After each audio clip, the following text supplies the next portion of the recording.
Hey, Good Fox here. So I want to talk about how I was able to get the World Series. Basically, tips for maybe average players. Obviously, it's a little bit more than see-ball, hit ball, and there are players that are better at doing that. But this is kind of how we got to use our brain to maybe outsmart our opponent. This is what this video is about. Some tips that I learned and picked up along the way to help me get there. So let's go through basically the overarching thesis of this video is you gotta understand the opponent you're facing. Now, this is against the CPU. I just played an inning just to show off a couple things that I wanted to show through the video, but now I could have like spent more time and labeled these guys or whatever, make it a little cuter, but let's just go through. So when you're pitching, you need to know what your pitcher has. Obviously, that's a very easy statement. His break on his balls, how they come out of the hand, what they look like. So that's why it's not a cinematic. I like looking at it from the batter's perspective. Now I use retro mode, a retro view here. You can use anything.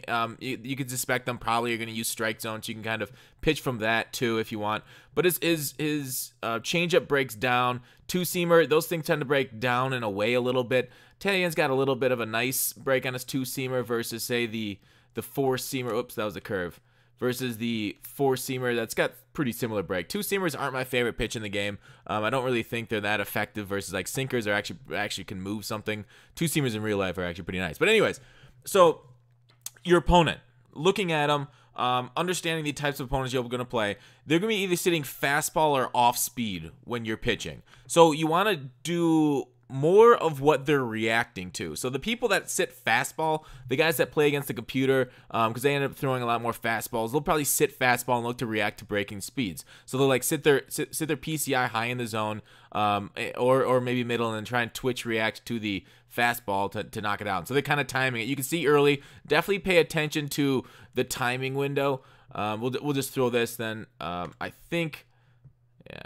All right. So you'll see the timing when they're in the bottom left. It says pitch release good. Usually when they swing, it'll show like late, early. If they're early on the fastball, you know they're sitting fastball. Like if early in the game they're early on the fastball, you know they're sitting like that. But if they're late on the fastball early in the game or through the game, you know they're kind of looking off speed a little bit more, so you can sneak a couple more fastballs by you. Obviously, you know your pitcher, and you know I was hoping to get him to swing, so I get some swing feedback here. You know your pitcher, so you know what kind of pitches he has, what kind of velocity he has on that fastball. You can see it right here. The fastball velocity, the off speed. The bigger the difference in speed between your pitches, the better the pitcher is. No matter K per nine, hit per nines really matter, but so does pitches and their movement and change of speed. Really, because like, have you ever faced a guy with like a low 70s changeup? It is crazy, like the Hoffman card, crazy. So understand what they're sitting, fastball or off speed. The first thing you should do in the very first inning, see what kind of pitches they'll chase. So now, different type of people will chase balls high, balls inside off the plate, like a two-seamer moving off the plate. You got to see if they're going to be able to move this. Now let's see if I can hit this spot exactly. I missed it, but see how he reacted to that fastball in, and he swung at it even off the plate. You got to see with these people. There are some guys you're gonna meet. I saw these guys at high level of play that their eye for out of the zone pitches was impeccable. There's a few guys you run up against each season, maybe one at high level, just like 1 out of every 4 guys, or maybe a little bit less. But their eye, like I couldn't throw them a ball and they wouldn't swing. If I threw them a ball, they barely swing, maybe once a game. So some guys will chase up, some guys will chase in, some guys will chase fastballs breaking out of the zone. You'll see that occasionally. They don't chase as much, but basically you want to know that. But changeups low, a lot of people like to chase changeup lows, especially at lower end of competition. Guys that are like World Series rank, Championship Series rank, they understand how good that pitch is, and they'll tend to lay off a little bit more. So the guys that I said that like are absolute gods at laying off pitches out of the zone, what you want to do is sneak pitches into them. So you want to sneak a fastball low when they expect a changeup to break out of the zone. So you can sneak a strike in low, low and inside, that you'll get a lot more swings than kind of low and outside. People expect soft stuff low and outside, especially righty to lefty is different than pitching righty to righty. So righty to lefty, like, yeah. So a fastball here is going to be looked at. Like the computer is more likely to swing at this. I actually have gone against a couple of opponents that'll do that, but the computer is watching, I guess. So like sneaking that in, because they'll expect that to be a changeup to fly out of the zone. Another great pitch. So this pitch is one of my favorites. You'll see a lot of people sliding this slider low and into opposite-sided batters. Looks like a fastball, then it breaks down out of the zone. So you get a lot of swings and misses like this, especially if you're able to establish your fastball low. Just like that'll happen. Like that's textbook what happens with a slider low and into opposite-handed batters.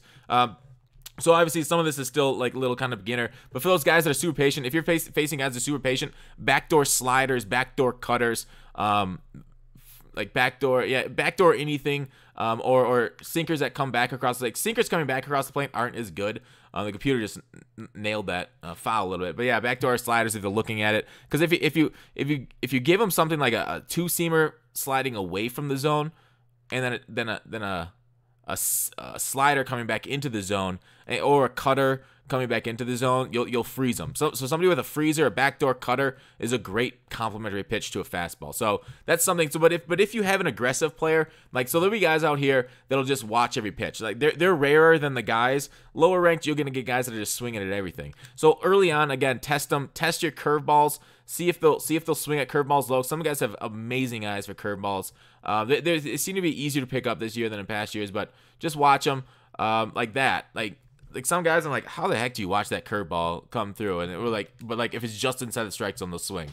So see if they'll swing at that inside, outside. Generally, outside curveballs, people aren't going to swing at that. That's a very low success rate. You'll get lucky to get people to swing at an outside curveball. So that's kind of know your opponent early, hitting the ball. Like I said, low fastballs to backdoor them and kind of change them up like that. So don't throw strikes to aggressive hitters. One note, cutters. So Tyon doesn't have a cutter, but a cutter left over the middle of the plate or near the middle of the plate is a home run. Do not miss with your cutters. They're very good pitches if you can throw them off the plate. If you can get them to start here and cut inside, they're great. Or if you get them to start outside and cut inside to throw them off balance. But if you leave them over the plate and they swing, it's going a long ways. The cutter seems to really be easily hit this year. So be aware of that. The sinker is a lot harder to hit, in my opinion, or at least get good wood on the bat. One thing, don't be afraid to go to your bullpen early. Like if you let out some hits early and you can't recover your pitcher's confidence, don't be afraid to take them out in the third, fourth inning.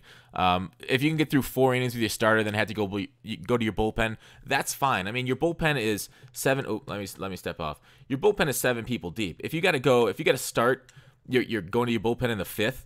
That's perfectly fine. That means you have the 5th, 6th, 7th, 8th, and 9th. 5 pitchers.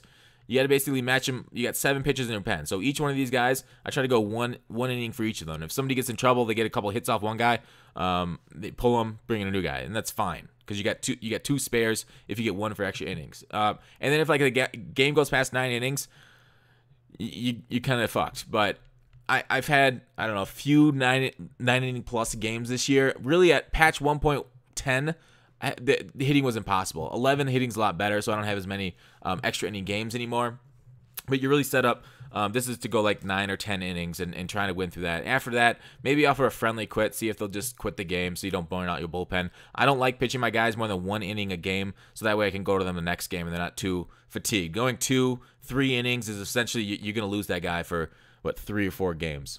All right, so next, let's go on to your hitting. So I guess I got to get out of this inning for the computer. But what I want to do, I could even maybe talk about, how's that a ball?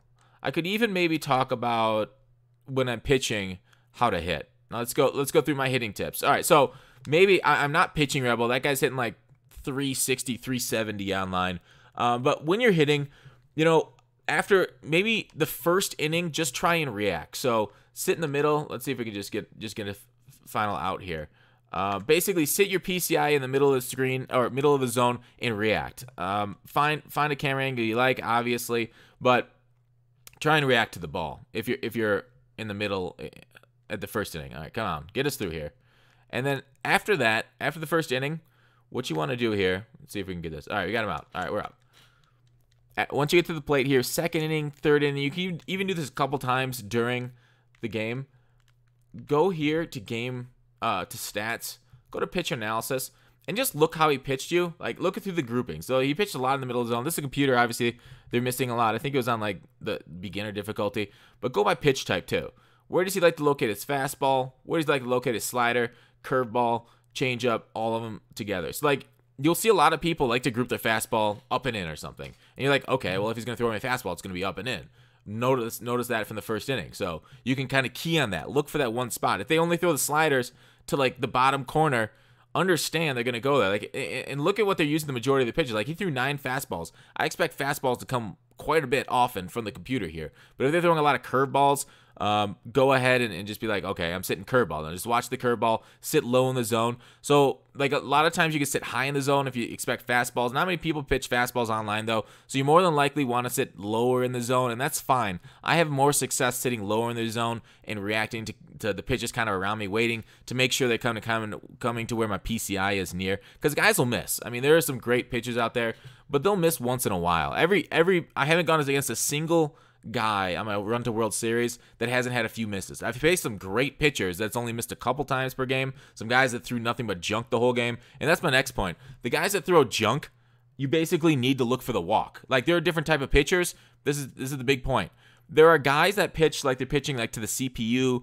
They kind of hang around the strike zone, kind of off it just a little bit, but they generally kind of try to hang around the strike zone. With those guys, go ahead, swing away to your heart's delight. But there are other guys that just look to throw it out of the zone and make you chase their balls.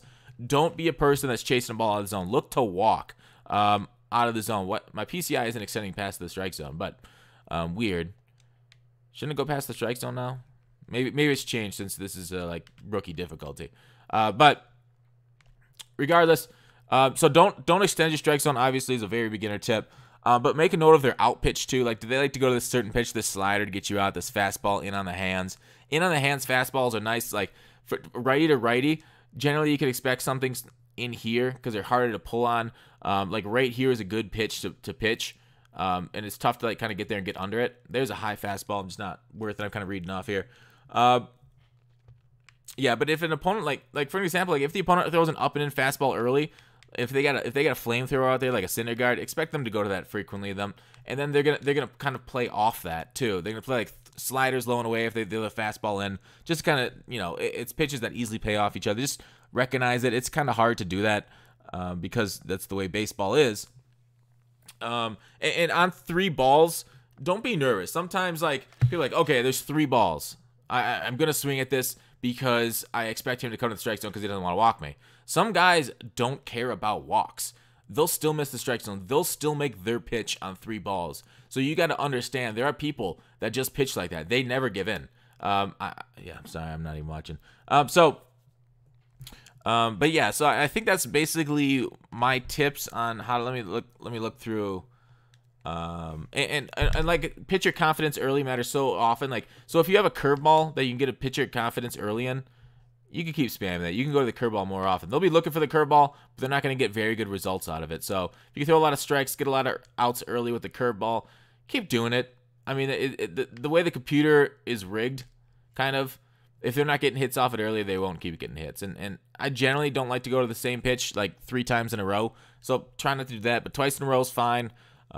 But yeah, that's it. Those are kind of my tips to read your opponent, understand what type of player they are, make mental notes about the type of players you're facing, and kind of group them together, and then just see ball, hit ball, and hopefully it turns out well for you. So those are my tips.